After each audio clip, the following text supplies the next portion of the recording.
My name is John Mullen. I'm the chair of the Sunrise Lake Watershed Advisory Committee, and I want to thank you for those who came today on such a beautiful morning. I mean, it should have rained. But this is our third event in the last 3 years, and we appreciate you coming. The purpose of this is try to educate you on our lake, its quality, and we have Marine Patrol coming at 11. And I asked them to update us on any new rule changes. And I think last year there were a lot of questions about boat etiquette, what you can do with moorings and all that kind of stuff. I think it was very educational and woke up a few people in terms of what you can do and so forth and so on. So this morning we have New Hampshire Lakes here, and Kat Kaheller, right? Will do a presentation, and I asked her to talk about water quality, septics, and so forth and so on, because septics account for about 22% of the phosphorus load that goes into the lake. And we do have a lake management program, and we're doing it right now. We're implementing it. We have a program that we just nearly completed over in Lake Shore to reduce the phosphorus load by 10% in 10 years. So that's quite a task. It involves money, but we've gotten grants and we'll continue to get grants to do that. Just a little quick thing about the Sunrise Lake Watershed Advisory Committee. We're under the wing of the Conservation Commission, and they have been very supportive, as has the Board of Selectmen and all town departments in everything that we do. And thank Tim is one of our selectmen there, and he's also our AV director. And so they've been very supportive of supporting keeping the lake as it is and improving it, because it's an important asset of the community. So, Kat, I'm going to show you, let me just show you the agenda. Very brief agenda today. Then I'll unplug and you can plug in. Lake and Quality, and that's going to be Kat.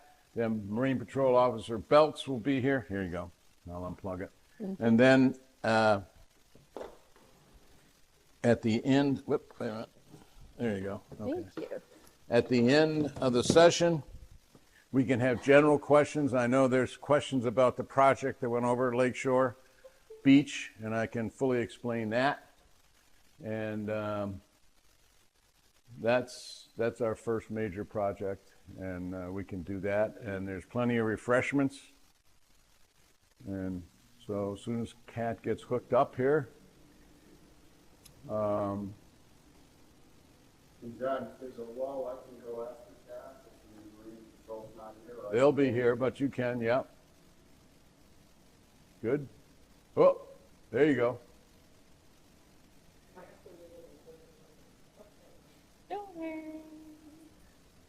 I'm just gonna. Ha-ha! Aha! Okay. There we go. Here we go. Nice and confident.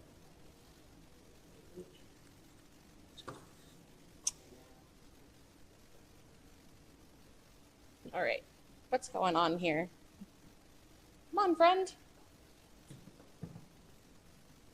There we go. No. No. Is that on a thumb drive or no? No. Nope, this is on the computer. Why isn't it doing this for you? I don't know. There, no.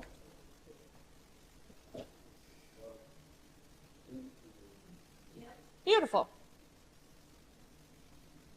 No. So. The connector on your side.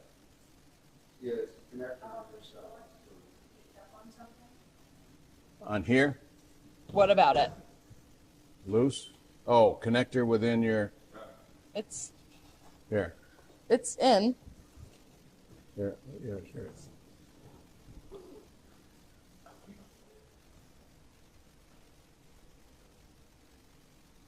No problem.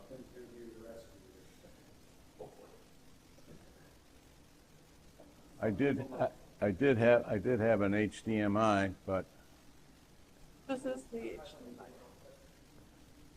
I have one.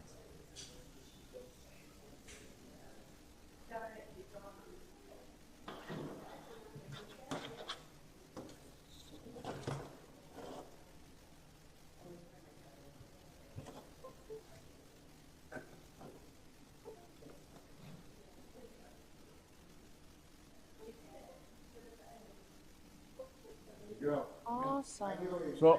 So what is that? Her connector on her PC? You think? Yep. Okay. It worked. Okay.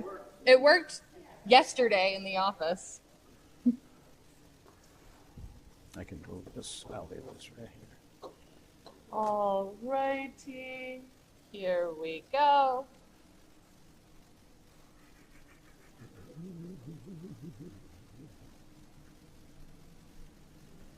Nope, the same Zoom. Righty.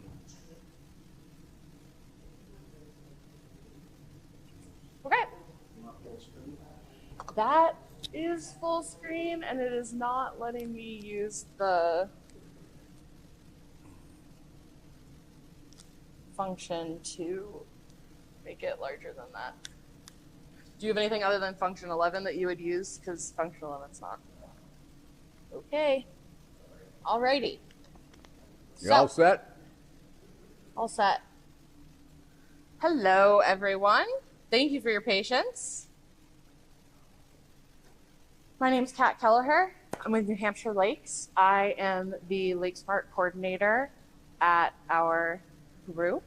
So if you've heard of the LakeSmart program, it is a free educational program for property owners, business owners, anyone who is looking to live in a more lake-friendly way on the lake.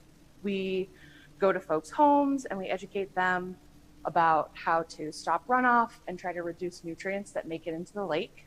And today, I'm here to talk to you about some of that information specifically regarding septic systems. So I'm going to give you an introduction to New Hampshire Lakes, Cyanobacteria, and why we really worry about this nutrient loading that happens.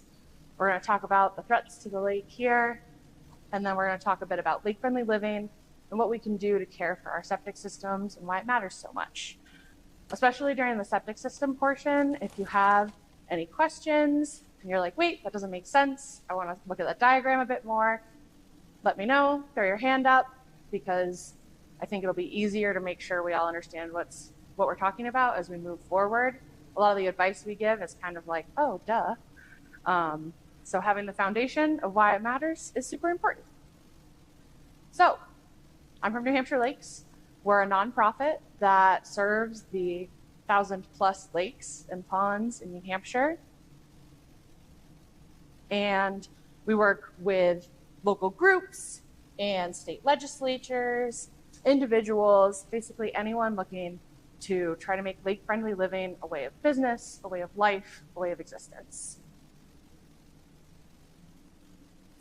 Our vision is a New Hampshire where caring for all of our lakes is not just something that we're thinking about and keeping in the forefront of our minds, but a natural part of living. The goal of my program and the goal of all that we do is to make it second nature, to live by the lakes in a way that protects them and still serves our purposes and our families. Lakes and ponds are an absolutely crucial part of New Hampshire and our way of life here. A lot of our business is built on ecotourism. A lot of the joy of being here is the astounding diversity of nature that we end up exposing ourselves to when we live in a really cool 4-season state. And New Hampshire is home to some of the cleanest and healthiest lakes in the country. However, a lot of the lakes across our country have been suffering and put in danger in the last couple of decades. We've seen a downward trend across not only our state, but the Northeast and our country in the whole with water quality as we see more polluted runoff, as septic systems age, or as we don't understand the way we can affect the waters that we live on. we've seen changing weather patterns where our average rainfall is staying the same, but we're getting it in much more concentrated, heavy storms. So we're taking on way more water at one time than we've had to before. We're seeing things get churned up in our lakes because of this tumultuous rainstorm. And those extreme storms are also leading to erosion and exposure of our soils and our shorelines. You may have noticed over the last, I would say, decade, but it's a little bit longer than that now, we've also seen an increase in cyanobacteria blooms across New Hampshire. So, what's feeding these cyanobacteria blooms? The main thing cyanobacteria needs to grow and bloom in these excess are sunshine, increased nutrients, and warm water. Cyanobacteria exists in most fresh waters across the world. Normally, it's not a problem for us. It's not concentrated enough to cause concerns. However, when it's able to bloom and it has everything it needs to grow beyond what it regularly has in the water, we see these large populations of cyanobacteria, and that's where we get into concerns with the health risks that it can cause us. So, how are our nutrients making it into the lake? I know what you're thinking. Kat, you should have gone into graphic design. I agree. Water is coming off of the land. It's also moving through our groundwaters, and it's carrying nutrients and pollutants into the water. Kat, I don't put fertilizer down on my so there aren't nutrients to get into the water. A big thing with erosion that we're concerned about is sand and soil all has a negative charge to it. Who here loved chemistry in high school? Not me. Essentially, our soil is able to attach to these anions or negative minerals in it, our aluminum, our calcium, our iron. They're all negatively charged, and phosphorus is in our world as phosphates, and they have a slight positive charge. So essentially, like magnets, our soil and our sand, each piece of it is able to grab some of the phosphates that are naturally available on land and drag them into the water when they erode. So when we think about erosion, we think about how our water's getting murkier, how it's not healthy for our fish. We can also think about how it's grabbing phosphorus and bringing it in to the lake, throwing a party for the cyanobacteria. We're also getting things like heat and pollutants in the ground. So if our septic systems are failing, then we're getting untreated septic refuse, which we'll get into a little bit more, and it's available in the ground and can get into the water. We're also having heat, not just from our sunny, beautiful days, but our hard surfaces like our roofs, if we have dark shingles on our roofs, or if we have paved areas where water that falls right after a bright sunny morning can pick up that heat and carry the heat into the lake as well if it's not soaked into the ground to cool off. The reason why we're so worried about cyanobacteria is there's more than one reason to be worried about cyanobacteria. It's a threat to our health because a lot of certain strains have the potential to release toxins. Cyanotoxins sometimes are linked to neurotoxins. Sometimes there's basically a variety of toxins in cyanotoxins. They can affect your neurons, or basically the cells that you need in your nervous system and your brain to work. They can affect our endocrine system, they can affect our organs, and so they're super dangerous. And they can be more dangerous for beings that are smaller than us. We're all here and we're adults. Proportionately, a child, a dog, someone much smaller is going to have a hard time taking on the same dose as us. That's why we've got baby aspirin and adult aspirin. Unfortunately, this is the more insidious side of that. A smaller child isn't going to be able to hold up as much if there's a toxin near them. Because it is unsafe and gross, it's also dangerous for our businesses. It's not great for tourism. It's threatening our health, our children, our pets. It's endangering our recreation. You really shouldn't be touching cyanobacteria. And so, great, I fall off of my paddleboard, so I'm not going out if there's a bloom. And it also decreases our property values. In 2024, New Hampshire saw a record number of cyanobacteria blooms. In 2024, recreation was restricted across 47 water bodies in New Hampshire for essentially 1,400 days. So at only about 50 of our lakes, we have somewhere between 1,000 and 1,200 lakes and ponds in New Hampshire. 50 of them were able to stop tourism for people across 1,400 days. And these blooms aren't just restricted to the summertime as well. Partridge Lake in Littleton this past winter, or I guess that was in February of last winter. Partridge Lake in Littleton was blooming through the winter under the ice. So there are certain lakes that DES takes core samples of. So they drill down to the ice and they grab water samples. And they had cyanobacteria blooms going on even in the wintertime. A little more locally, there have been no reports this year at Sunrise Lake. There was one last year in August.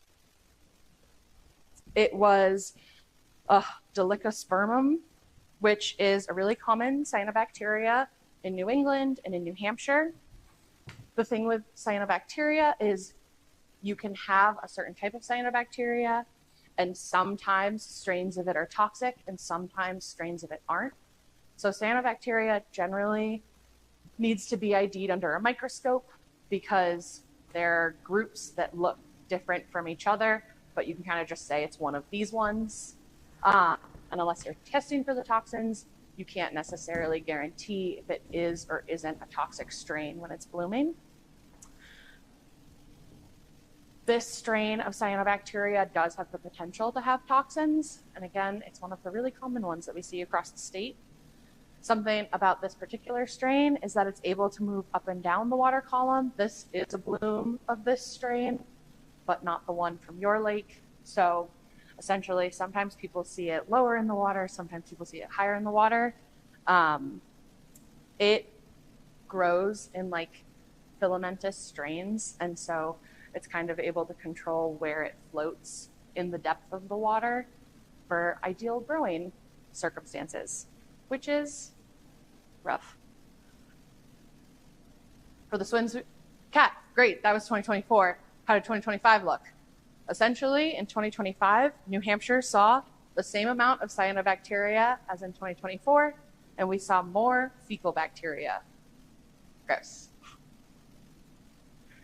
So the most irrational thing we can do is pretend that our lakes can take care of themselves. They need us to act up. They're not dumping their own septic in the lake. And so we need to do what we can to help find when these things are happening, because it's not always obvious, and then work together to try and do our best to stop it or mitigate what's happening. So why do I care about the on-site wastewater treatment systems? The lake cares about the treatment system and where it is in the soil because location of the system and the types of soils that it is put into affect how our wastewater is treated over time and rejoins our groundwater. Our groundwater affects our lake because it is our lake. We all live in a watershed. Who's heard that before? Heck yeah. So we care about our septic systems because the whole premise of a septic system is that water and physical waste comes out of our home, is held in a septic tank so that only the liquids are pushed off to the drain field or the leach field. And over time, those liquids are treated through their exposure and generally settling out of the leach field and drainage field.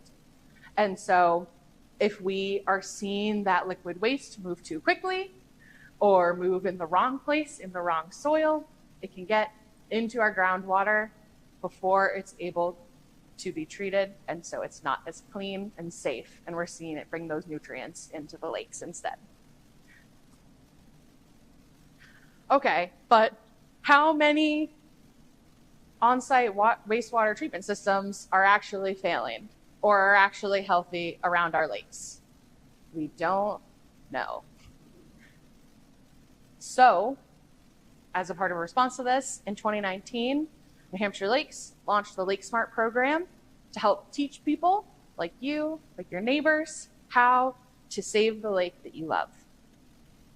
The goal is to educate and equip property owners with the knowledge to make informed choices for their property and their lifestyles. The goal is not to be like, you're doing everything wrong, sell the house now, get out of here. The goal is to say, hey, here's what's important to you. Here's how we can make your home more resilient so you and your loved ones can keep enjoying this for years and years to come. The LakeSmart program looks at the property, so the areas of the land that are influencing the lake, your driveway, that gravel patch in the back that you promised you were going to overseed last year, your shoreline.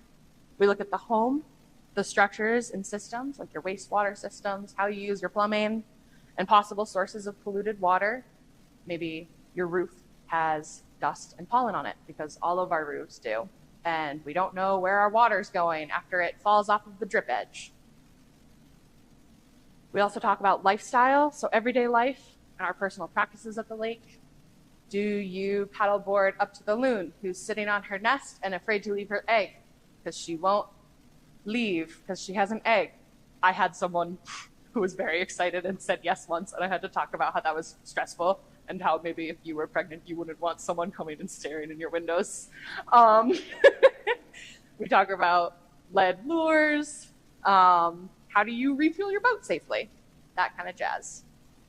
The main goal of the program and the motto towards runoff water is to slow it down, cool it off, soak it up.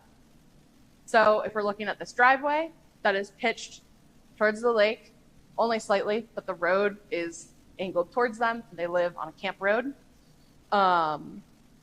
They decided that to help with the water they were experiencing, they have a berm up the top so they take on less water.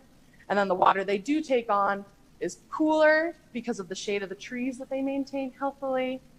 It's soaking up when it hits the edges of the driveway infiltration trench because it's a filled gravel area that's level, so the water's not getting more energy scouring down, and instead it has a path to travel along. And they've kept this vegetation to help soak up and slow down water that might make it past this area.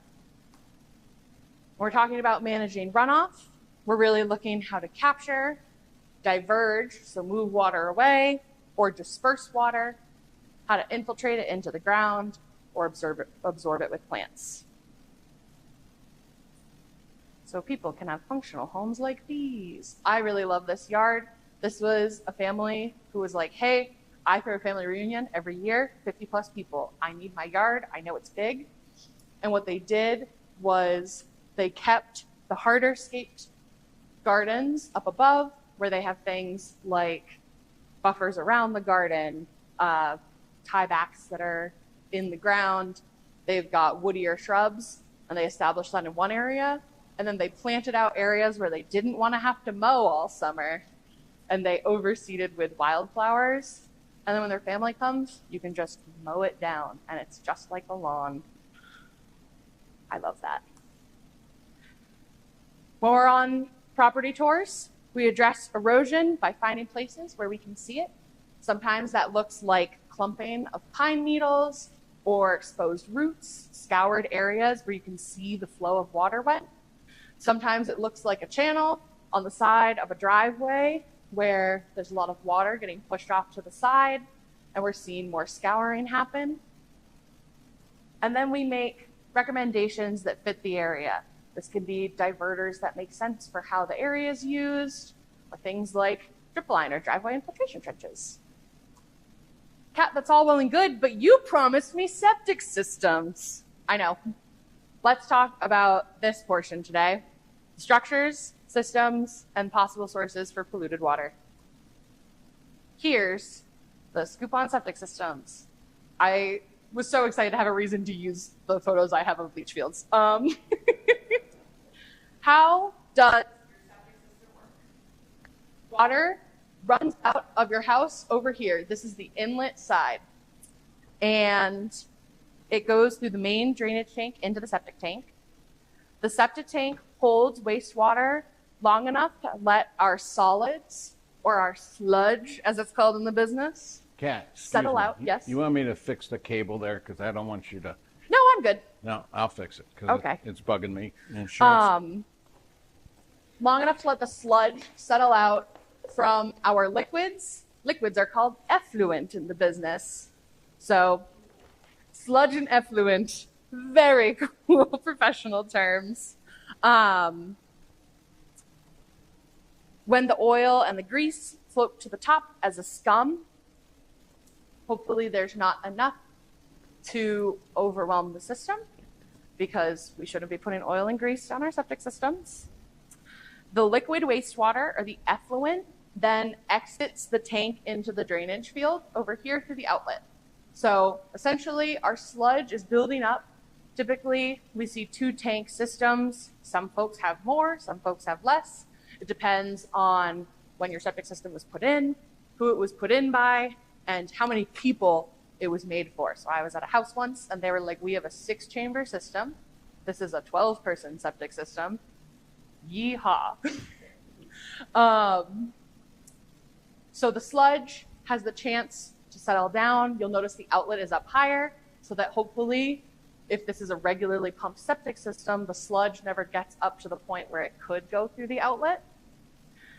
Then that wastewater or effluent in the leach field or your drainage field goes through a perforated pipe into porous surfaces, and the goal is that the wastewater is filtered through the soil. This is where the treatment of our wastewater happens. So the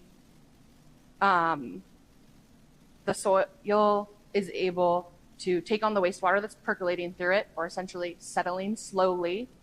The pipes in the leach field have small little holes for it. The goal is that your water is not shooting out like a hose, but instead is settling through, maybe like one of those water planters. My grandmother used to have one. It's like a glass ball, and you fill it up, stick it in, and when the soil starts to dry out, the water is able to go through. Coliform bacteria primarily inhabits our intestines. This is the bacteria that makes people sick and is in our poop. And it is an indicator of human fecal contamination, and it breaks down over time in our leach fields. And so it's not a problem if our leach field is functioning properly and if our waste makes it to the leach field properly. But if something happens with one of the pipes and it gets out early, or if something's happened with our leach field, it's very aged, or there's a tree with roots giving a guide for the wastewater to move more quickly down into our water table, that's where we start to have issues with septic systems. So how are we going to protect our septic in the home? There are lots of ways we can do it. When we're starting just off in our house, we can add little stainless steel catchments over our sinks so that we don't have things clogging our pipes or getting stuck in the baffles of our septic system. I'm actually going to point this out too. This is going to come up, and I'll bring this photo back later, but our baffles are these T-shaped pipes, and often they have a one-way door so that things can't come back into your septic system. However, they can get clogged open if there's some sort of debris in the way, or if we're constantly pushing through things that we shouldn't. Sometimes they can get knocked off or damaged. So we can catch our food before it even gets into the wastewater treatment system right at the sink. I know I've got one because I can't afford a plumber. We want to make sure we never flush anything other than toilet paper down the toilet. Sorry, that means no tampons, that means no wipes. They're not flushable. We can try and conserve water, especially when we have guests over, because our septic systems are rated for a certain number of people. My family has a home. I'm going to rat on some things we did wrong later. You'll get to see it. And it had a septic system for 6 people, and we would have like 8 people over. You have to worry about the water being used by 8 people in that scenario, because even if we don't use it in the wintertime, our leach field doesn't care that we're not using it in the wintertime. It can only hold the 6 people right now. So if I'm an aunt, I'm not, if I'm an aunt and I have 3 nibblings, nieces and nephews that I can hold, and someone's like, I have a 4th one for you too, that's great. I don't hold 3 kids most of the time, but if I can only hold 3 kids now, you can't add a 4th one to my arms. It's the same way with the leach field. We can also keep liquids that are not water out of our drains. If you don't want to see a gross picture with septics right now, close your eyes. Wipes are not flushable. This is a public drain in Miami. This pipe, it's like this big. It's way bigger than the pipes in your septic system. Even when wipes say they're flushable, they are not flushable. Maybe they can go down the initial pipe. They're not flushable because they don't break down. Grease solidifies and clogs up pipes. A way that we can deal with this is by using a can in your freezer that you pour, say, your bacon grease, your extra cooking grease into. You can freeze it, and then we're going to take the garbage out. You can throw it in the garbage while it's solid, so it's easier to get out to the trash. You can consider closed composting systems for food scraps. I say closed composting because I've been on LakeSmart tours where someone's like, I started composting this year. I'm not getting any compost, and I don't know why. And they show me their compost system, and it's a pile of food scraps about 5 feet from the water, and it's getting washed into the lake, and that's why they're not getting compost from it. Or we can use, again, that trap to catch the solids before they reach the pipes. So we've protected our home. We've protected our septic system from inside the home. Now let's protect it at our leach field. We can know what to flush. We can keep our leach field clear of woody vegetation. We can keep it clear of parked vehicles that are heavy and might damage pipes. We can plan our snow storage away from it, and we can get our regular pump outs and inspections. I'm going to go through each of these step by step. Let's talk about the truth around septic additives. I'm not going to make anybody rat on themselves, but this is a big question that we tend to ask, is if people have added any septic additives to their septic system. Oftentimes, they cover up the smell of a failing system, but they don't actually help the health of your system. They can lead to groundwater contamination, they're unnecessary for operation, and they can destroy your leach field. Why? What they're doing is liquefying the sludge in your septic. So when you add them, it starts to liquefy all of those solid materials that are never supposed to make it to the leach field, so that they are moving around in the septic tank and able to move into the leach field. The leach field is not made to take on that physical waste. It's like if someone was like, oh, you can't put a strawberry in your leach field, it's solid. And you were like, it's fine, I'm gonna make a smoothie out of it and then put it in the leach field. That's great. There's still the pulp from your strawberry. That's still physical matter, even though it's just small enough now to get in. It puts so much undue stress on the leach field, and it can age it really quickly. And if you're using an additive because it's covering up the scent of a failed system, it's likely that it's not even making it to a leach field that's operating anymore.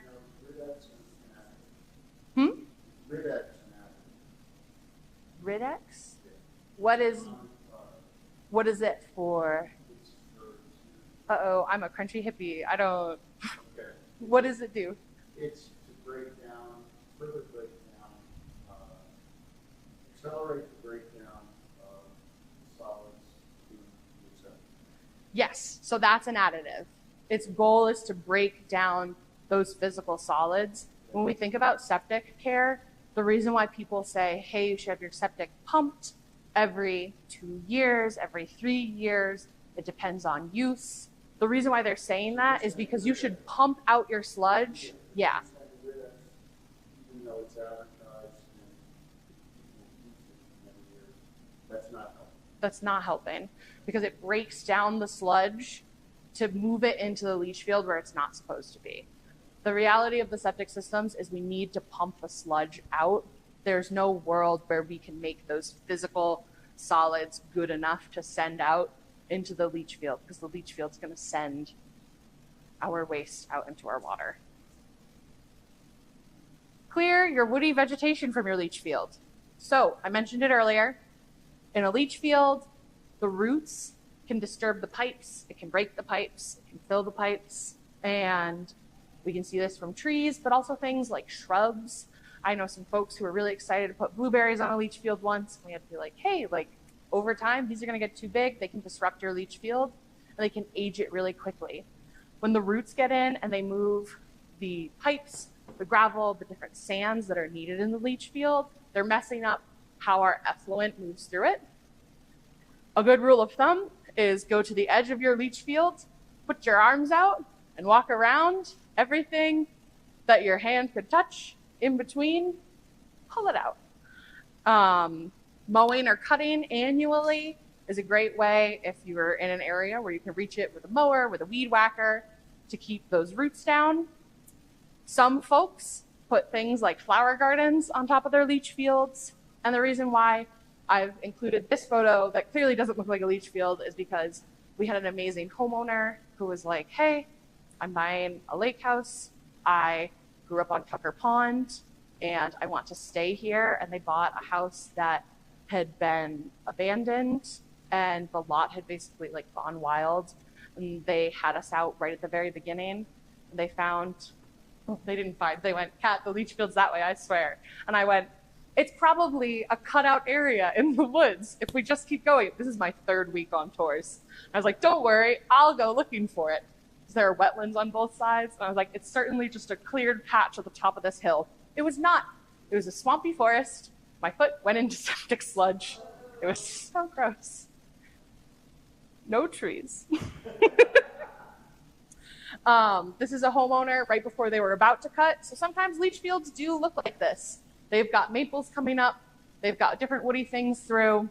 This is another new homeowner, and they were like, I figured out this is where my leach field is. We'll talk about how to figure out where your leach field is if you don't know in a bit. They ended up mowing this down, and it all was fine. And this is one of those beautiful leach field flower gardens I talked about. Because the flowers aren't woody, they don't put down root systems deep enough to reach our leach field.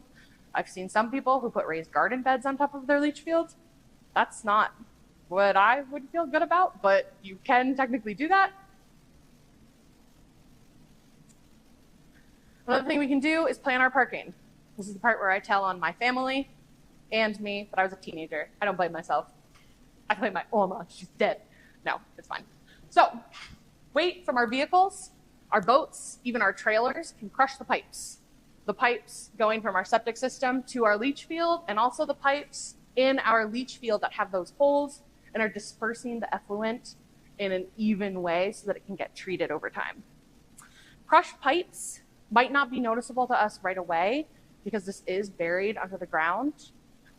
Sometimes you can notice it through squishy spots, through water, through scent, but sometimes we don't know until we have our leach fields inspected that they're not operating as they should be. So we need to plan our parking. This is my family home in Rhode Island. You'll notice we don't have a driveway, but we do have quite a large lot. And so everyone would drive in right here and park one after another. I have a mother, she has 2 sisters. I had grandparents who lived here every summer, plus me and my brother, all the spouses. And so we were a very, if it's yellow, let it mellow family. But so we would all park here and my Oma would park at the very top because Oma is a terrible driver and did not give up her license until very, very late and hit a car and she didn't give it up. We took it from her and took her car. She was a power to be reckoned with, but sometimes in a scary way. And so she didn't like backing up, so she would drive around our house, over to here, this is where the leach field lives, drive over the septic pump, which lives here, and drive through. You never have to even back up. She passed away in 2021, 92, amazing woman.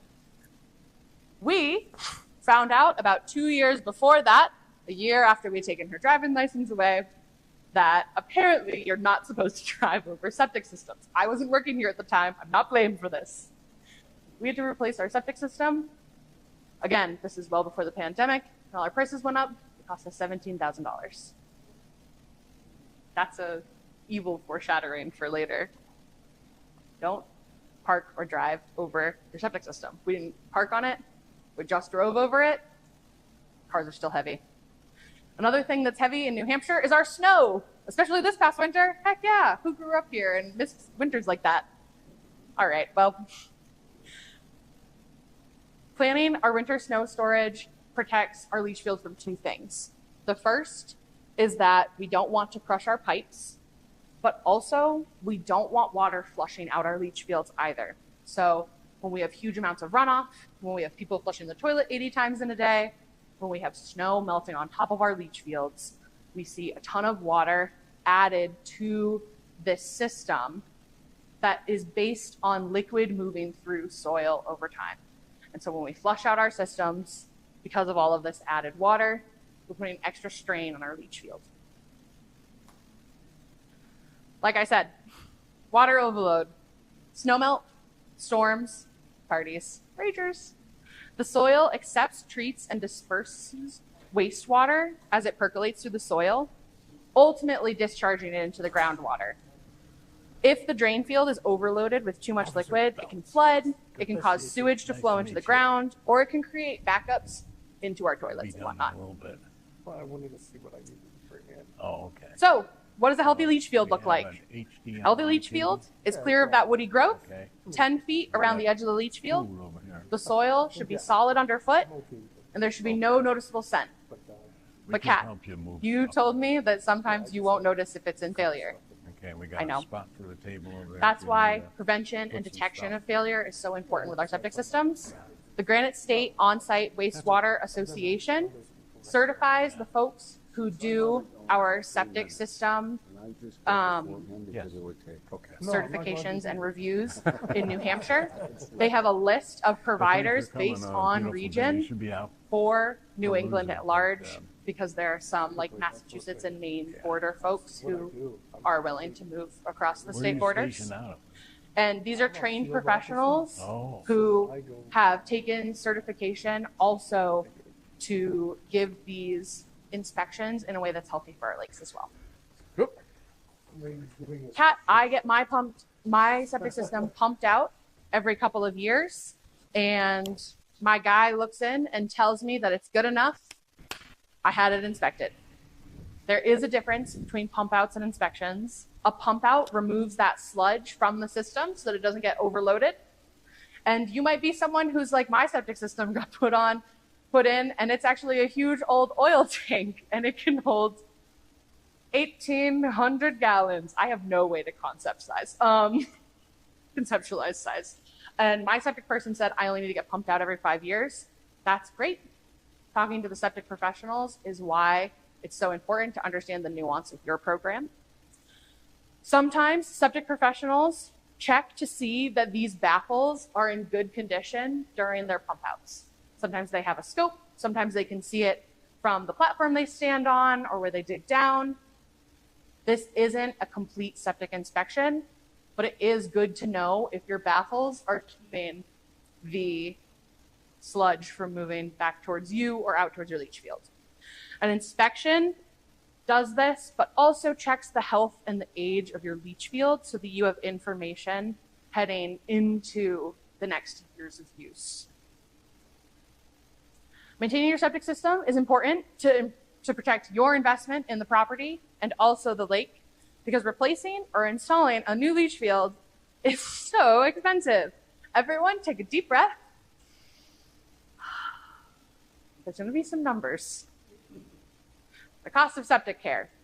And this is very variable based on where you are in the state, unfortunately. Septic inspections typically should be done every few years unless told otherwise by a septic professional.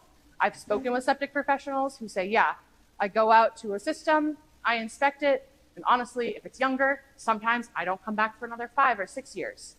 Other people have older systems. They recommend checking every 2 to 3 years so that they know how the system is aging. These can cost around $400. I've heard some people say as high as $600 in the Lakes region. I've heard other people go, what? And it's only $250 where I live. So it's very dependent on where you are. Sometimes septic professionals, so they have to go to your home, will give group discounts if they can get a full day filled up in one neighborhood. It saves them time and money and brings them more business. So sometimes they pass on those savings to folks. Septic repairs, like baffle replacements, can be a few $100s, $300 to $400. Sometimes things like a major pipe repair or replacement can be a few $1,000s. Here it comes. Everyone take a deep breath. New septic systems can cost anywhere from $20,000 up to over $40,000. I was speaking to one of our board members, Norm, the other day. He had a friend who paid $48,000 to replace their septic system this year. Depends where you are. It depends who your designer is. It's very expensive. Yes. 3 years ago, Yeah. $32,000 to replace the septic system. Yeah. 23,000 in 3 years. Yeah. So Well, there you have it. Well worth it, well worth the investment. but a lot. Well, it's like if you have a roof that leaks, replace it. Exactly. It's going to be more to replace it if you're doing environmental remediation because you wait until you have a cesspool that you're removing. Okay, Kat, you've scared me enough. What am I going to do today? You can take a walk around your leach field and check for and remove that woody vegetation. You can look for the signs of failure, like soggy ground, funky smells, and you can give yourself some peace of mind by calling a septic professional and planning for that inspection. I don't even know where my septic system is. I bought a beautiful 1950s cottage. It was put in when the highways were in New Hampshire. I have no idea where my septic is. New Hampshire DES is working on the one-stop portal. This is on their website, one-stop portal, or you can go septic question New Hampshire and it'll pull up. That's the search I put in yesterday just to check. They have septic records from 1967 to, it's actually into the 90s now. This is the number from last year. And they also have all plans from 2016 forward. They're working on digitizing all of those records between the 90s and 2016. And so the goal is that they'll be able to have them all available digitally for you. You can look them up by address, designer, homeowner, installer, approval number if you have it. And if you don't see it there, you can always call them and be like, hey, this is where I live. I'd like to join the queue. I need to know about my septic system. Or you can also consider checking your town office. Oftentimes, our things that happen on the lake that need to be permitted through DES also are building, they're also building asks that have to happen through the town or the municipality because our towns in New Hampshire are able to enact stricter laws for protection and code for protection than the state. And so they often also have copies of plans. Other things you can do is work on getting involved in a lake-friendly living community, like a LakeSmart community. We know that community action works. So talk to your neighbors, see if they want to plan a septic day together, see if they want to work on plant removal together, build a relationship with businesses who are invested in the care and quality of your lake. We know from experience that getting to work with other people lightens our load and also establishes a cultural habit. So around 15% of any given population getting involved in an action tends to be the tipping point of a standard that's set across that community. So essentially, if 15% of you get your healthy septic systems and share with your neighbors and talk about how easy it was to get pumped, you're able to be those initial trendsetters. Also, if you're interested, you can get involved in the LakeSmart program. I pitched it earlier. We're a free educational program that's completely confidential out of New Hampshire Lakes. And so groups establish a community, and kind of like the septic professionals, we come out for a day of tours with different neighbors on different communities. Just in case you're interested, LakeSmart's free, it's voluntary, it's non-regulatory, and completely confidential. So I don't tell anyone about what happened on your property other than you, or maybe a spouse or a kid. If you're like, send it to them. But otherwise, that's everything everyone knows about when you get involved. And you can contact us whenever you want. I'll always do my best to answer your questions. I might be a little delayed because it's busy season and I'm in the field, but yeah, we'd love to answer your questions. And speaking of questions, let me know if you have any now. Thanks. Yes. Thank you. Is there any conversation at the state level about doing mandatory septic inspections during the house code? Yes. So a law passed. That's a great question. Last year, a law passed where you need to have a septic inspection done by one of the Granite State On-Site Wastewater Association trained septic professionals. And your septic system, I believe, has to pass in order to sell. And so a septic system inspection is now required. Yeah, great question. You have that in New York. Yep. It's awesome. And if it fails, you have a time frame to get it fixed. Usually 6 Yeah. to 9 months. Yep. Yep. Great So, question. Any other questions for Kat here? Well, very good. Kat, thank you so Thank much you. for appreciating you being here. I'm going to leave can I leave some stuff? Yep. Yeah. I've got some pamphlets about cyanobacteria, LakeSmart. There's also a LakeSmart book with ideas if you're like, I don't really want to get involved in the program right now, but I wish I had access to the information. It's all online for us. And I'll leave those too, because they're cool materials. Now, I'm just going to follow up with a few comments. You want to about introduce? what we're, You want to introduce yourself? Yeah. Okay. I'm Wait a minute. David Miller, 6 Shore Drive, Vice Chair of the Sunrise Lake Watershed Advisory Council. And I just want to follow up on the great presentation staff just gave in New Hampshire Lakes. They've been to our house. There you go. They're very helpful. Now, what am I supposed to Pin pin it, this pin on? it on your collar or anywhere. Pin it somewhere. How's that? That work? Okay. Just to put in context, the Conservation Commission that John mentioned, that Kate leads, since 1997 has been the stewardship of Sunrise Lake. And their leadership has worked to water quality testing, their leadership has worked to milfoil programs that control invasives, and many others.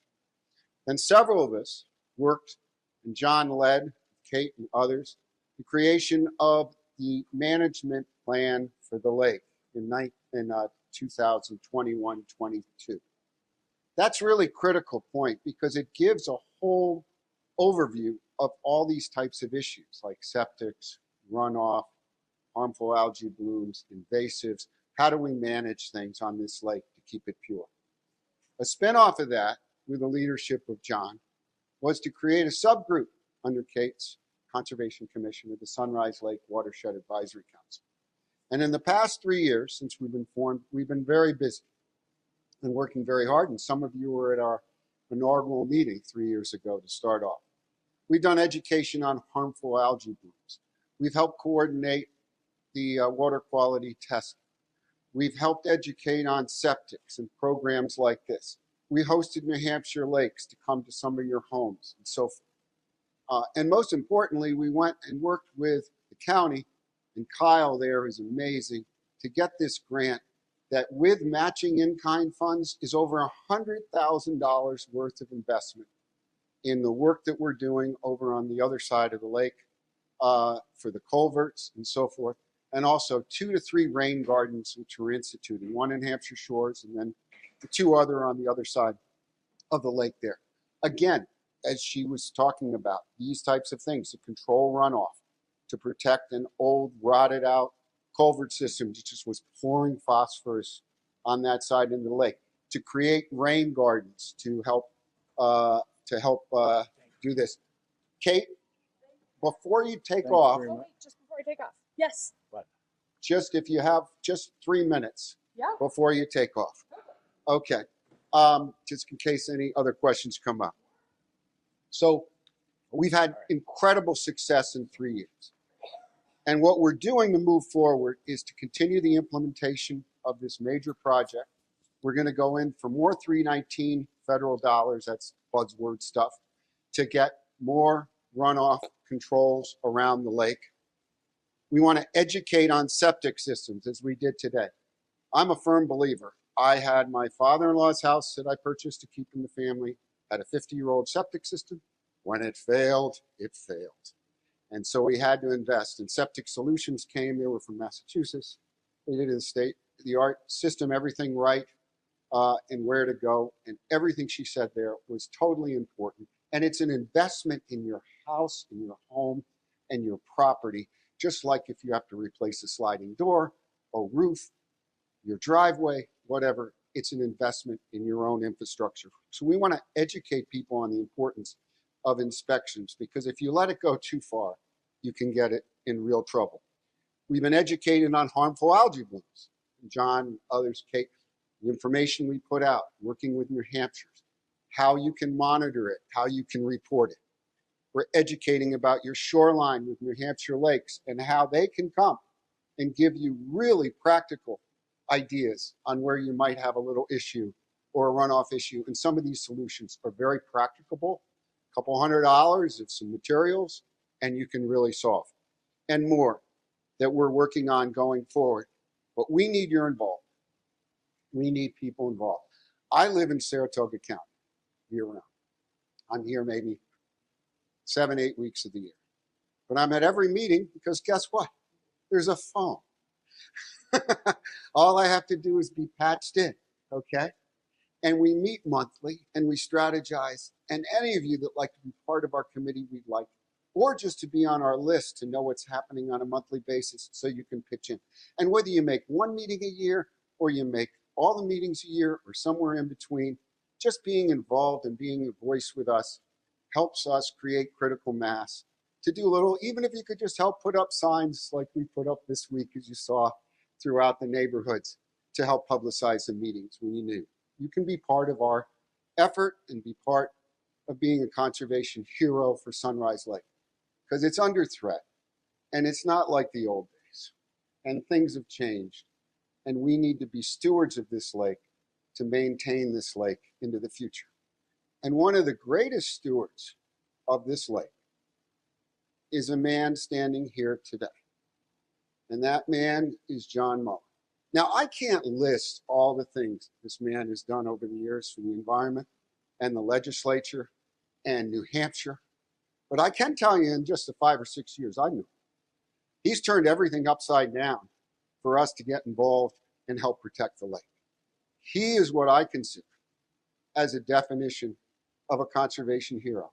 And as he steps down a chair at the end of this year, we want him to know how much we appreciate him, how he's promised me he'll stay as an advisor, and I'm going to keep him up on that, and how important people like John Mullen are to our community.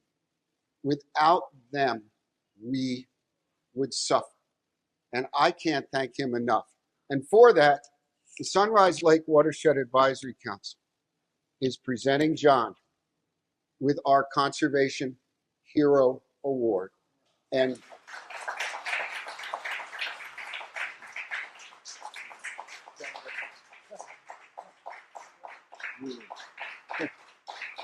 thank you. Thank you. Yeah, thank you. Could someone do me a favor? See this camera right here? Let me just do this real quick and take a picture of John getting this.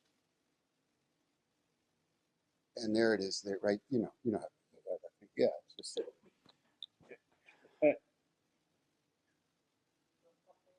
yeah. There you go. You go. One more with him holding it. There we go. Did you get it, Kate? Okay.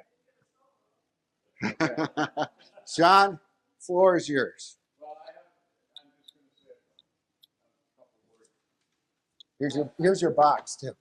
I couldn't do this without the members of the committee here that have been with us from the very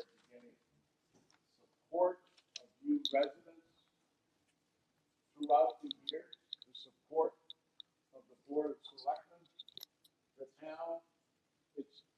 I'm sorry. You want me to start over again? No. Again, I want to thank the members of the community that have been to these meetings all along, all the support that I've had from the Conservation Commission and their meetings. Everybody in the community, including the people around the lake, including the people that are not on the lake, particularly the Board of Selectmen and their support, what we do, the departments.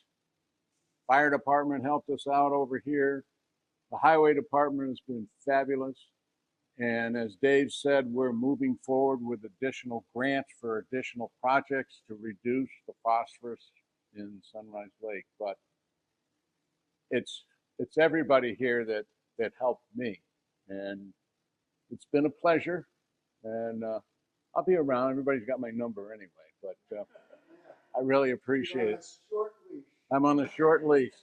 So our next speaker today is Officer Belts from New Hampshire Marine Patrol.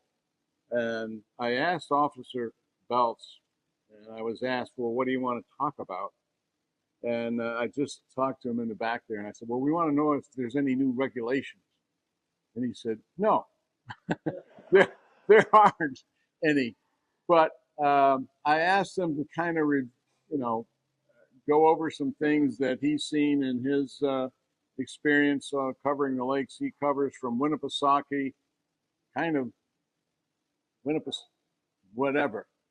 And it's very nice of him to come here on Saturday. I wish we had more boaters here because it's the question and answer is the good part. So you wanna start, and you can either do the PC or you can not do the PC. Okay. So here, let me give you a speaker, microphone, so that we can record you and then report back. Oh, I don't like that. I'm just grabbing. You know how to put that on there. Anywhere. One moment.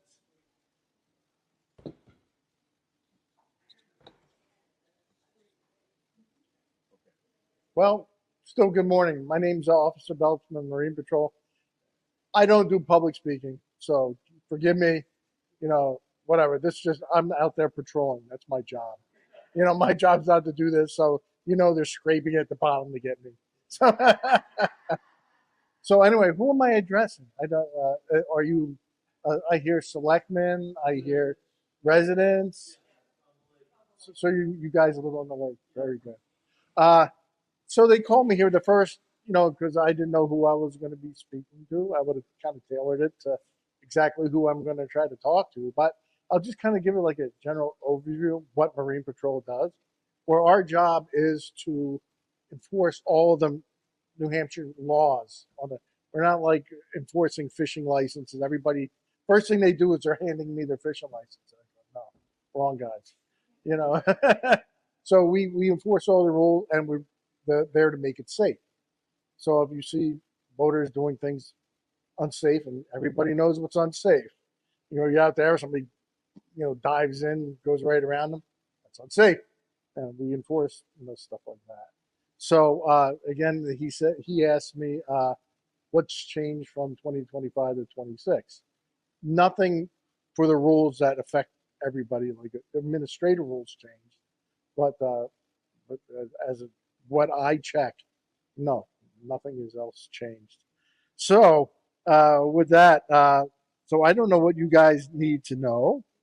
Do you guys have any idea what you are looking for? What do you want to talk about? Okay, oh, great question. So when we start patrolling, first thing as I go around, I first notice registrations because they stick out like a neon light to us, because those things, they change the colors from year to year. So, one's blue and now one's orange. So if you see blue or something dark, I got to go talk to them, and it's basically, we can't just pull you over for ha-has or just because we feel like pulling you over to check them.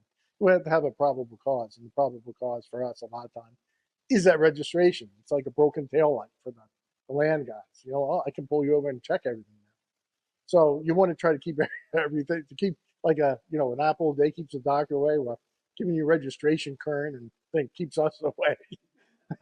Because a lot of times I'm looking through binoculars, so you'll be on the other side of the lake, and I'm already looking to see what you're doing because I observe from afar before you eat. Because it's like an adult swim.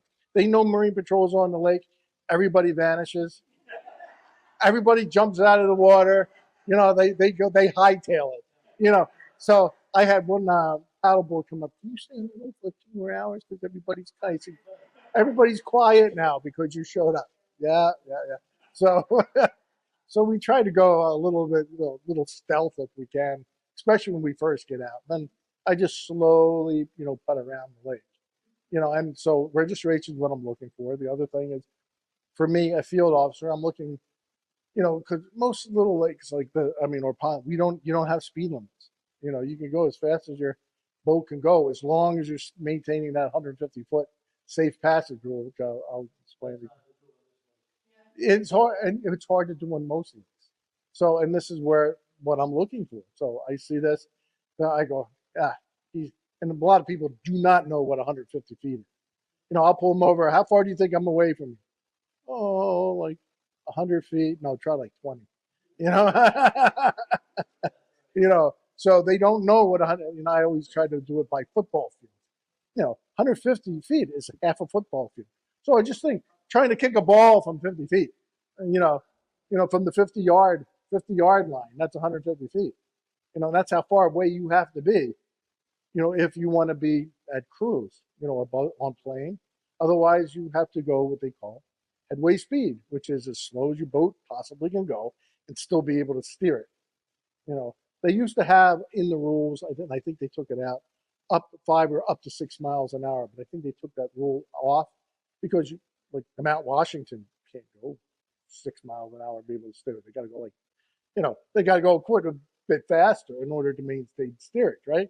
So, but that rule would apply to them because it was in the legislation. I think they took it out. So just basically headway speed. Yes, sir. On that, we have codes in some of You have what? codes. Codes, yes. I thought you said codes. I go, yeah. Yep. Codes. Yep. And they're well within where you shouldn't be going fast. Mm-hmm. Because of the landlocked 150-foot rule. Right? Mm-hmm. We have great difficulty. I have a neighbor of Henry's that has their dock continuously Bobbing up and down. bopping up and down, and the board's flying off. Mm-hmm. Mm-hmm. Because of the wakes. Because of the wakes and because the speed goes up to full speed before they're out. Right. Yep. Now, a lot of them, they think they can just rip out. And is there a way to get signage of no wake zone? Is there a way to enforce that? Is there a way to do more to educate people not to do it? The answer is yes. So all those. If the no wake markers are really placed by Marine Patrol, and generally that's above my pay grade, you would have to call down there and they'll make a decision whether they want to put like that or not, because the no wake is by itself, because of the code, is already no wake because of the 150-foot passage. You have to be at headway speed just because of where you are, right? Now, do you put a sign that says, you can't, it'd be like, do you put a sign on the road that says drive on the right-hand side of the road? And it's you know what it's supposed to be. Up and down marinas. Yeah. Sure. Mm-hmm. There are no wake zones that come Mm-hmm. to marinas. Mm-hmm. So They- why wouldn't, that Because they probably went down to Marine Patrol and asked. Would be my answer. You'd have to go talk to them, and then they'll make a decision. Okay, yeah, we can put one there. And then now you have the wake mark. That goes back to enforcement. It comes down to how many people we have and where we are. We're covering a large amount of area. I cover just 50, and your lake's one of them. Like 52, 55 lakes just in my area. And I'm covering even more now because I get called sometimes there's only like one or two of us on at a time.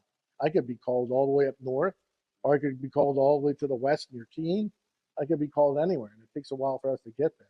So when you have like a PWC or somebody doing no donuts in there, and you call Marine Corps, which is good that you do, because one, if you do observe something like grab their bow number, that's the best thing we could, yeah, that's the best thing you can do for us, because, you know, it's, especially if you got a video of them, right? Because now we can see it, then we can at least make contact with them.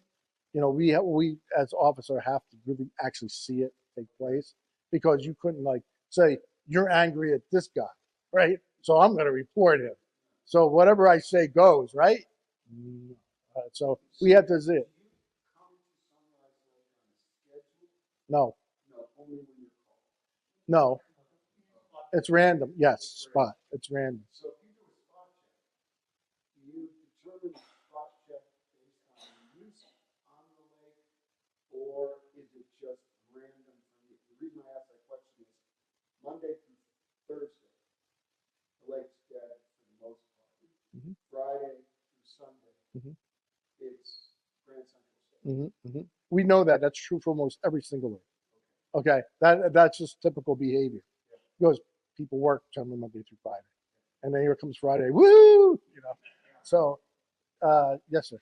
But So there's no speed limit on Sunrise Lake. Are there correct. any lakes that have speed limits? Yes. Winnipesaukee have a speed limit? Absolutely. Yeah, Winnipeg. Why isn't the small lakes don't have a speed limit? It's legislation, and people complain.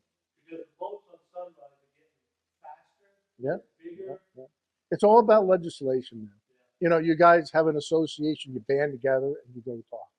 You know, and that's how anything really gets done. Because guess who's on Winnipesaukee? The governor, you know, the guy, CEOs. So they have a lot of power and a lot of lawyers. So once the accidents happen, Yes, yeah, very reactive. Yeah. Does New Hampshire require anyone operating on a PWC to have taken a mandatory safe boating class? Yes, because with a PWC, which is technically for every intent and purpose is a boat. So that's just a boat. And you have to, but they have special, you have to be at least 16 years old. And so you have to be 16. You have to have passed the boater education course. Now you asked about a kind of a new law. This is kind of administrative law that I was talking about. Before in New Hampshire, you would always have to go down to Guilford and take a, proctor test, right?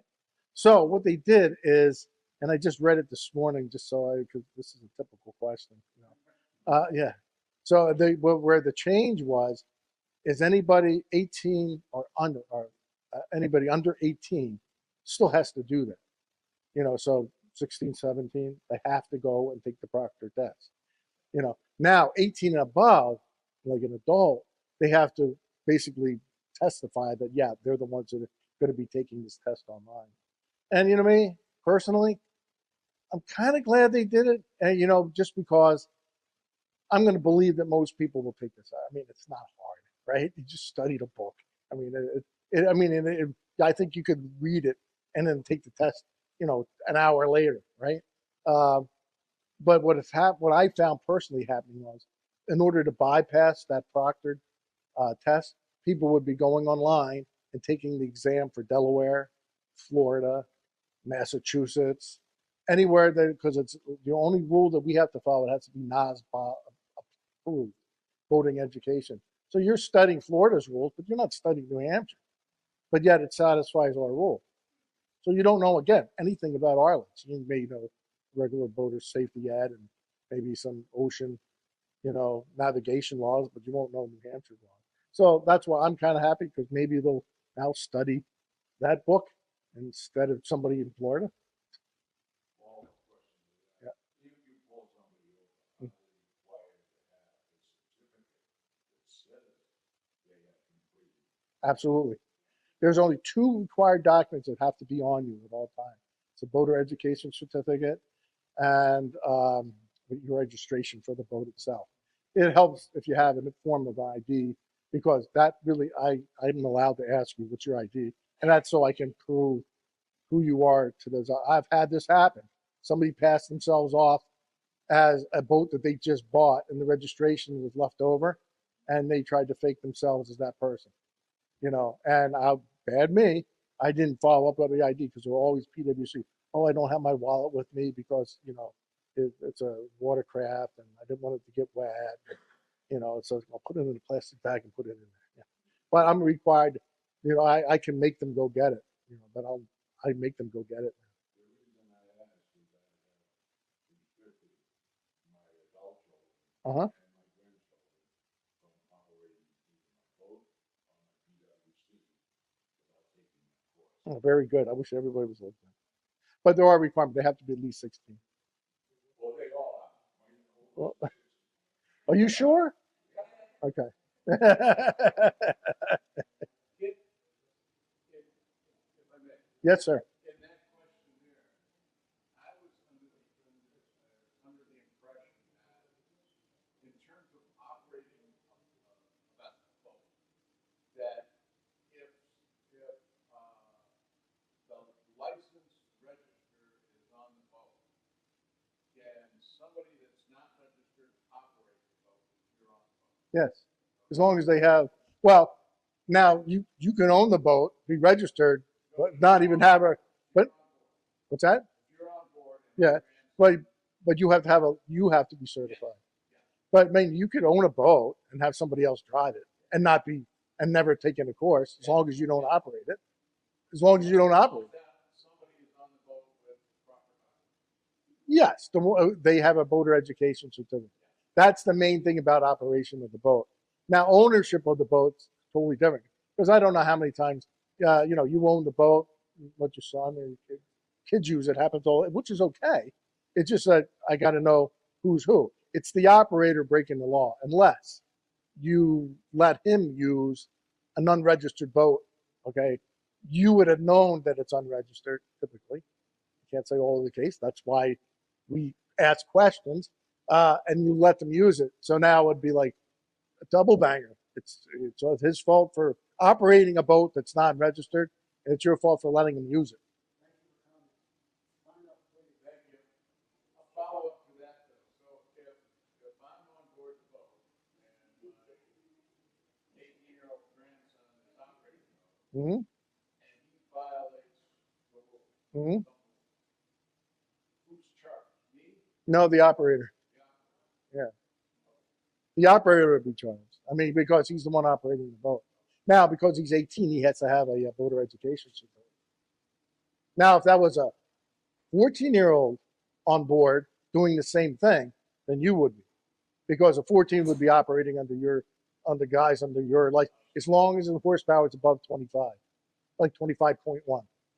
Because anything under 25 horsepower, you don't need a boater education certificate. So what's the phone number? If I see somebody going through the code, fast, just going nuts, Yeah. going out, I take a picture of it or whatever, who do I call? Yeah, it's just the Marine Patrol. I think it's on one of those. Just call Marine Patrol. So you don't know the number of it. No. I have a flyer over there that I printed off that is right over there. It's an 8.5 by 11 flyer that has all the contact numbers and all the voting laws, RSAs and all that, and voting laws, so that you can use that as a reference if you're looking up right there. Yeah, exactly. It should be in here too. Yeah, probably. These were right off your website. So. Yeah, it's perfect. Because that's really, or you could look it up on your phone, Google it. Yes, ma'am.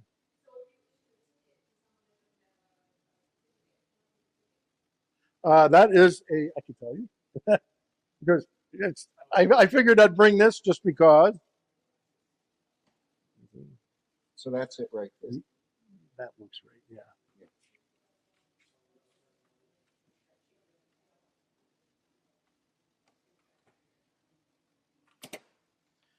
Okay, this is my hand when I print a ticket. We don't even use this anymore. Everything's printed from our boat now.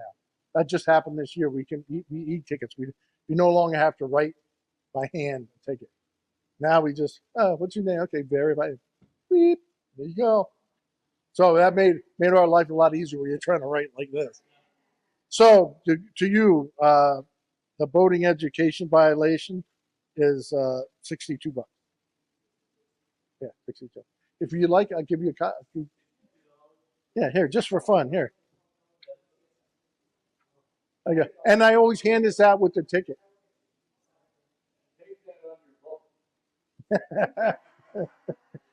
Me see, what can I afford today?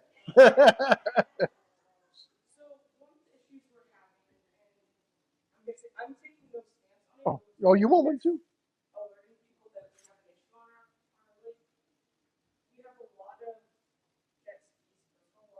Mhm.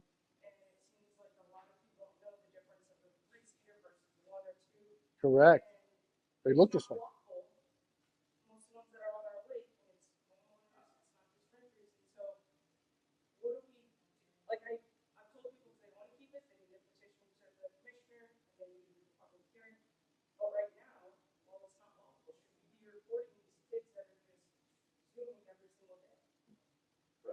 Mhm.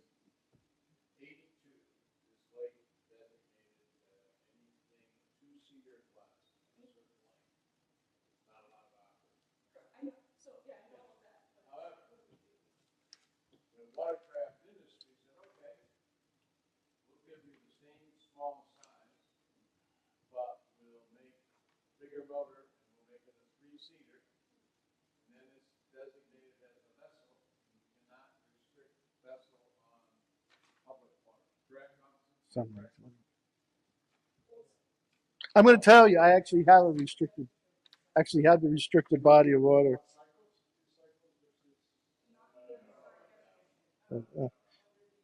It just says by RSA 270-74, ski craft ban 120492. So, yeah, that. Okay. You had to call again the Marine Patrol. Yes, take a picture, especially the bow number. Yes, and bow number exactly because with the bow number, even though you just gave it, I can then look it up. I mean, I just can't willy nilly again look things up. I have to have probable cause. That would be probable cause. Then I could look it up. I could see what the registration is. Oh, I could see it's a ski craft, and then I could come out here, find out where they live. A lot of time, my problem is the registrations. It's registered in Mass. They live in Mass. Everything else.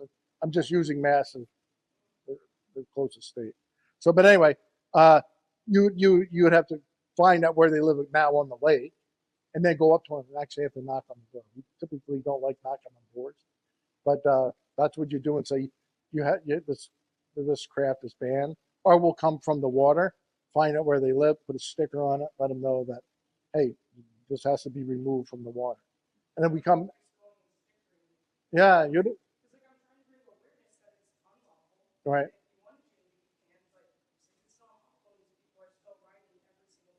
right. Now, if they live here, yeah, if they live here, I mean, maybe you're if they're on this. Do you guys have a web page that they look at? Perfect. Yeah. Good. Right. Right. Yeah.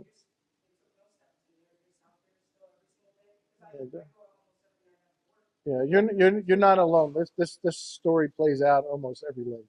The ones that they're banned. Yeah. More education. Post it at the ramps.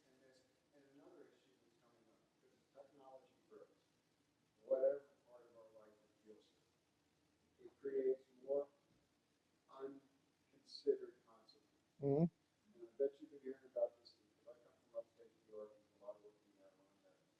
Lake associations and the legislature there are looking at weight flows and minimum tax Mm-hmm. because of the destruction you can do. Mm-hmm. We have a very shallow. Mm-hmm. These weight flows just are heating up. Yep. Yep. Have you heard that from other smaller lakes? And have you heard any discussion about, I know it didn't pass last year, but any discussion amongst your colleagues about the need to somehow put some limits on these huge weight boats that are ripping up lake bottoms? Well, the answer to that, that's kind of a complicated answer, but you're on the right path by getting your association to talking to the legislature. It's the only way it's going to happen. Like you said, they had something in the legislature, but it didn't pass. But basically, a wake boat is right now considered a boat, and it has to follow everything. Now it goes back maybe to education and consideration and etiquette. Just like most boaters who are boaters kind of know, I don't manipulate the ramp. When I'm launching my boat, I don't sit there and take everything, or put everything in my boat while I'm on the ramp. You need to go in and get out. That's again etiquette, right? And what I found out with one particular lake, it was a small lake, right? And this is the problem. The bigger lakes, you don't have really much problem. Or like on certain rivers, you won't have much problem because there's nobody off to the sides.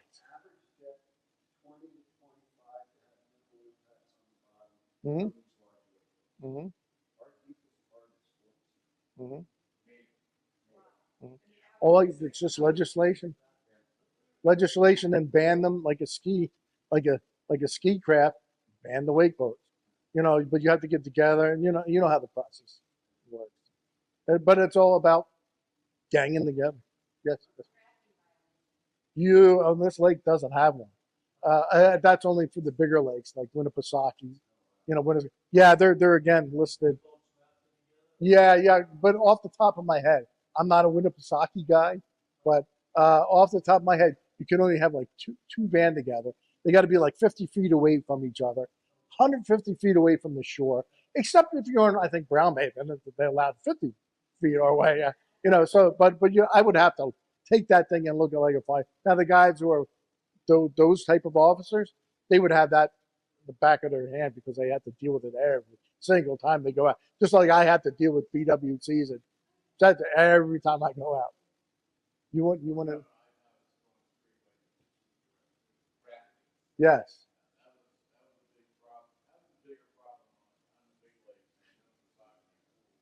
Yeah. You ever go to Winnisquam and look out over the bridge and you look down at the sandbar and you see all those things? Well, that's what's happening on some of the lakes. And they were just getting in the way.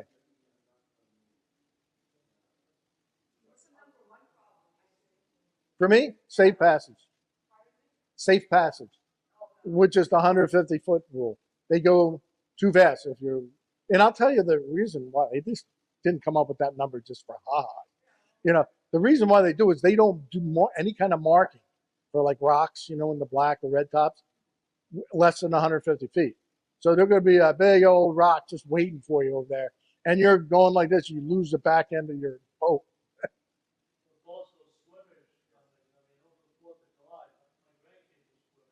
Mm-hmm. Absolutely. Right. Absolutely. It is. And that's why it's there.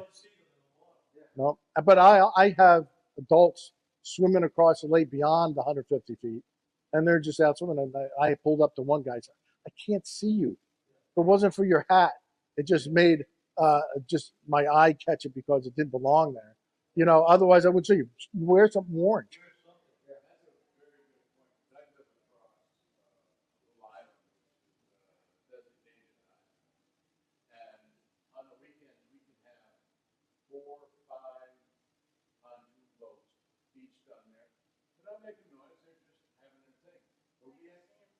Mm-hmm. Yeah, that's always the same. Yeah.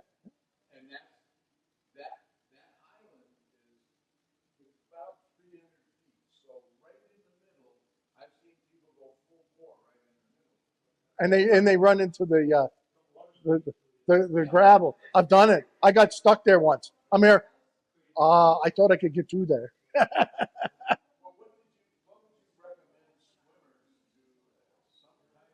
Just something orange, something that's going to contrast, right? Somewhere floating, there's certain they can buy commercially for that, that are made to do that. A dive flag, anything, something that says, "Hey, I'm in the water and I'm below where you can normally see," especially if you're on plane. Yeah.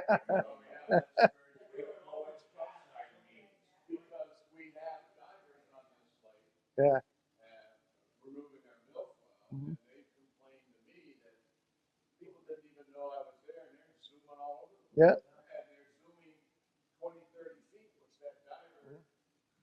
Yeah. Yeah, man. And as a diver myself, I just don't trust anybody. Because you can't hear where they're coming from as a diver. So I just always wondered how do you police the people that shouldn't be operating any watercraft? yeah, that happens a lot. Oh, that happens. Again, my computer over there, it's basically everything that a land state police have. We're state police just on the water, but we have the same tools. So and I ask for your name, and you have to legally give me your name, first thing you do is put in it, and it does an NCIC check, and I know, hey, it'll even beep at me, beep beep. This guy's license is suspended. It flags him. Oh, I know he's not supposed to be out here. So then you can arrest him. What was that? Yeah. But NCIS is going to be better, but it's just, I think also bringing awareness that most people don't realize they can't even kayak once they've had the DWI. Yeah, they can't be on the boat. Yeah, exactly. Yeah. It's because it's a New Hampshire public water. It's a privilege to be on the water. It's not a right.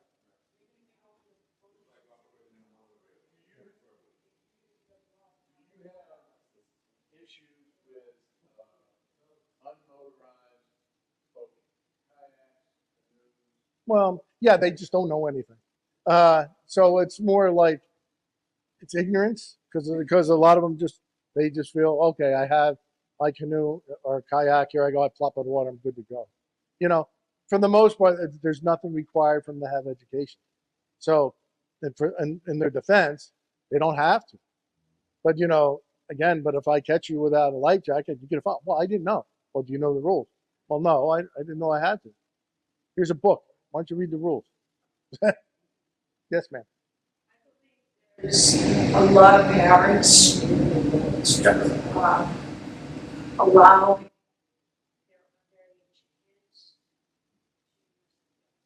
Yeah, you're not wrong. That goes back to where I said I have a ticket just for that, allowing them to use it. Yeah. What's that? Yeah, well, they're not allowed to do it. They get kicked off the lake, and then the parents get a ticket. That's about what we can do. And now if it happens more than one, now they're habitual. Now they go talk to the judge. Because I have the authority to either make you talk to the judge, because basically all these violations, it's basically almost under arrest. But you normally don't do it because you're not going to do that for a violation. But the other one's talking to a judge. So that's the next best thing, because taking somebody's freedom away is a big thing. So, yeah. Yeah. They don't know the rules. One, they're not allowed to be doing it because they have to be 16, and they're supposed to have a boater education. And that's the reason. Yeah. Mm-hmm. Yeah, they like to do this, and then they zoom right back out.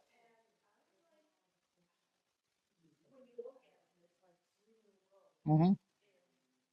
Which they're breaking the rule right there. They have to be 150 feet away from each other. So, and even when they're slowing down, I mean, I had the most violations for me is with PWCs because they'll do this. They'll take off. You can't do that. You got to go slow, 150 feet away from each other, 150 feet away from the shore, and then take off. And then when they're slowing down, one guy stops, the other guy always does this, right up to them, and boom. Nope, you got to slow down here and then put up to them.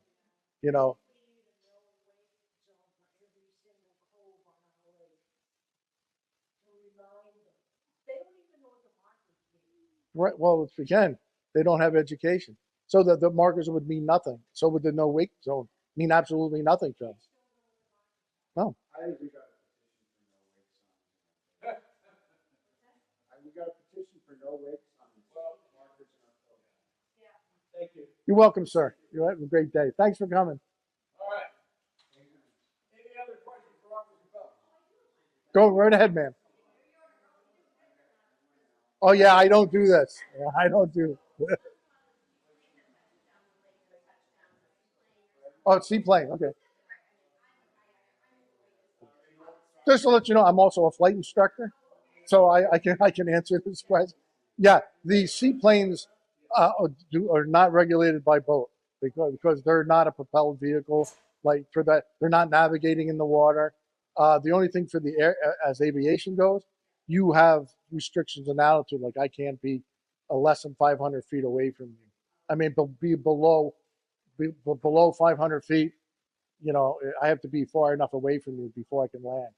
You know. The airplane, the pontoon plane, the seaplane, Mm. they're allowed. They're allowed They're because allowed. There's no restriction. no. I mean, that, Now I would have a little chat with them if I saw them doing something reckless. yeah, he touches and goes. It's the same Yeah, one. crash and dashes. Yeah. Yeah. What for practice? For fun. Well, a lot of time it's practice. Yeah, practice and fun. Yeah. All right. Any other questions? Robert, he's got, oh, I'm sorry. Go ahead. No, go right ahead. Mooring, you do not have a mooring restricted pond here. So, you again, it's 7 lakes. It's the if you had a mooring issue, again, you do the same thing as everything else. You would have to again get together as an association, petition the court. I mean, petition. Navigational hazard. Yeah, that would be the biggest thing, navigation. Or you're blocking somebody else's access. Like you can't put a mooring mall, so your property's out there. You just think of imaginary boundary lines to your water access, right? You can't put it where it's going to interfere with somebody else. Or you can't put it out in the middle of a channel. Or here's the bridge, and you put it in the middle because it's going to get in the way. It's just stuff like that. Yeah, view doesn't matter if your boat's out there. Oh, I don't like seeing that guy's boat. I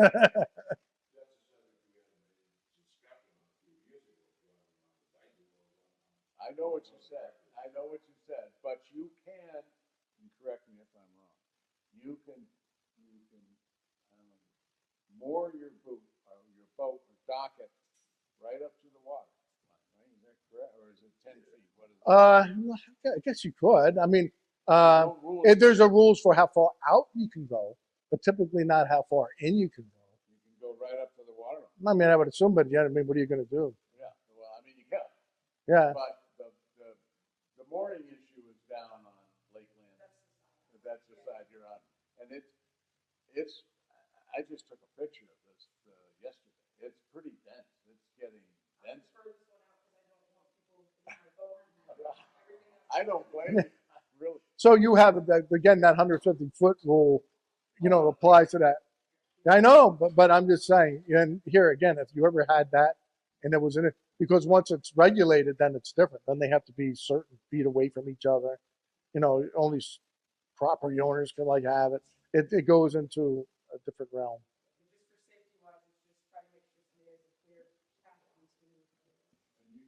That almost looks kind of normal to me. It is getting close, but I would think a wind. Yeah. If the next wind is your boat going to swing around and hit the next guy. This is where you are. Yeah, you can't even see me so far. Yeah. But again, this is typical of all weekends. They're generally quiet during the weekday, and then It's quiet Monday through Thursday. right. Yeah, exactly. Yeah, yeah. Sunday at 4 o'clock, they go. Yeah. If you're stupid enough, yeah. Yeah. So if you're stupid enough, yeah, I can arrest you. And it's big. The biggest thing I also look for when I talk to you and pull you over, because there's certain things I need to ask you. I need to ask you for your registration, your voter ed, some ID. But I also need to then do a safety check. Where do you have enough life jackets? Are they readily available? Do you have a sound producing device? Do you have a Type 4 throwable? We want to push a sound device, right? Whistle. And if at night, yeah, whistling, yeah. What's that? Nighted lighting, exactly. And do they work? You see them, So I asked Officer Belts because last year I was given the impression that most of us have docks and some of us have platforms. Well, my dock is lighted because it's cool. And my neighbors his lights are green. Yeah. But I was under the impression you couldn't have lights in your dock. Well, that's not correct. No, there's shore lighting. I mean, basically, I mean, the rule for shore lighting, and I think I can even read it to you. Because, let me see if I can find it. Enforcement penalty, interference with vessels. No. Let me go see. I have my shore lighting. Because I just actually went over it. For some reason, I can't find it right now while I'm talking to you. But anyway, with shore lighting, you can't have it make it look like a boat. I mean, and that is really where that law is coming from. I mean, if this guy's green and this guy's red, and the guy in the back has a white light on his like on his house, all of a sudden, to me, but there's the white mast, and there's the left and right, so he's coming at me, you know. So, but he's in a weird position. Why isn't he moving? You know, because you can't have this on, that on, so it looks like a boat. So that's why shoreline will come into power. Now, if there's all three whites, it's not a boat because there's no red and green. You know, if it's just red and green, oh, you can shut off your mast light so it could still be a boat. So, you know, if they're all red, you know, that's why they even have problems with some of the lighting that the boats have. You know, they can change. Yeah, the new, you know, so anyway, just don't, if you ever did that, don't make it look like a boat. I think it's the rule of thumb. And then platforms, there's no rule on the distance of platforms. Oh yeah, everything's 150. Don't go above 150. 150. That's the biggest thing. If it's a navigational hazard. Bingo. No navigational highway. Can't be in blocking somebody else's access. Can't be like on their property line because they'll say that's my property. The property line, but you could probably make an argument in court that it's your access. You know. So yeah, you can't have that 150 feet. Swim lines are a different thing. People want sometimes swim lines. Those are, again, farthest you can go out is 50 feet, right, for a swim line, or up to 6 feet. So if you like from here to there, it goes to 6 feet. That's as far as your swim line can go. It's 50 feet or 6 feet, whatever comes first, and 20 feet away from each other, like from your private, like your neighbor. You got to be 20 feet away before you plug that, you know, that edge in. Well, no, that's kind of like it's private property. It's still private property. You just can't. It's on public water. Again, it still has to meet all those other guidelines. The biggest thing I see now is a lot of the blow-ups, you know, and they put them out there again. Again, that falls into the same thing. They can't be more than 150 feet out. But there was something else I read because I figured that could be a question. So I read it today, and then they said at night, if they're out there, they should be lit. And I go, huh? Like the trampolines, the big trampolines. Yes, exactly. Those are, and they're not that expensive. No, everybody does it. $100 or something, and they're 12 feet across. Yeah. And they're